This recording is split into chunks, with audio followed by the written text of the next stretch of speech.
बच्चों, ये 9 रस में पहले का स्थायी भाव रति या प्रेम है, जिसका रस है श्रृंगार रस। स्त्री और पुरुष के मध्य में जो प्रेम उत्पन्न होता है, उससे श्रृंगार रस की निष्पत्ति होती है। दूसरा है शोक नामक स्थायी भाव, इसका रस करुण रस है। इसका अर्थ है प्रिय के वियोग से के कारण जो मन में शोक या दुख का भाव उत्पन्न होता है, उसे हम लोग करुण रस कहते हैं। तीसरा है निर्वेद। निर्वेद का रस है शांत रस। संसार के प्रति मिथ्या मतलब झूठ या उदासीनता का भाव जब उत्पन्न हो जाता है, तो निर्वेद से नामक स्थायी भाव से शांत रस की निष्पत्ति होती है। चौथा है क्रोध। इसका रस है रौद्र रस।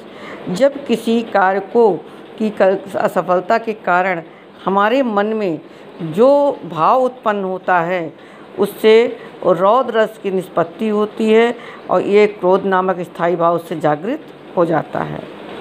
पांचवा है उत्साह। उत्साह का रस है वीर रस। वीरता, दया, दान आदि से जुड़ा जो प्रसन्नता का भाव है, उससे वीर रस की निष्पत्ति होती है। छठवां है हास्य रस। हास्य रस की निष्पत्ति हास्य रस का स्थायी भाव हास है। चेहरे से उत्पन्न भाव या उल्लास, हंसी आदि से हास्य रस की निष्पत्ति होती है। सातवां है भय। भय का रस है भयानक रस।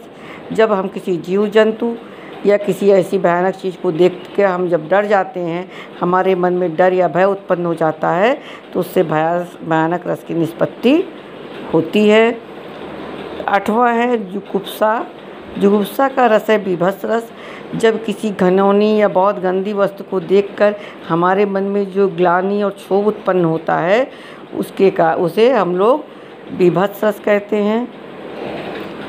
और उसके बाद नवा हमारा है विस्मय या आश्चर्य। ये स्थायी भाव हमारे अंदर रहता है। इसका रस है अद्भुत रस।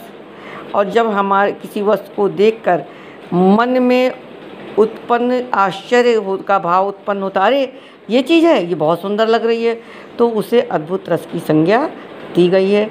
हमारे आचार्यों ने 2 अन्य रस भी बताए हैं, और वो 2 रस हैं। एक तो है वात्सल्य रस।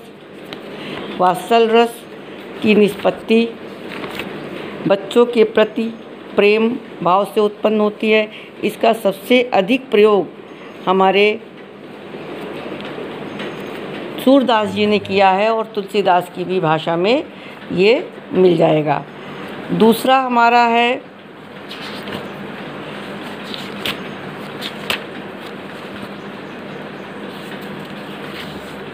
देव विषयक या भक्ति रस।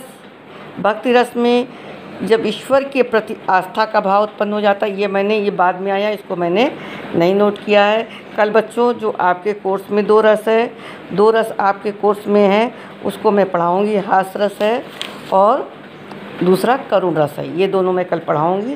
धन्यवाद बच्चों, इसको आप नोट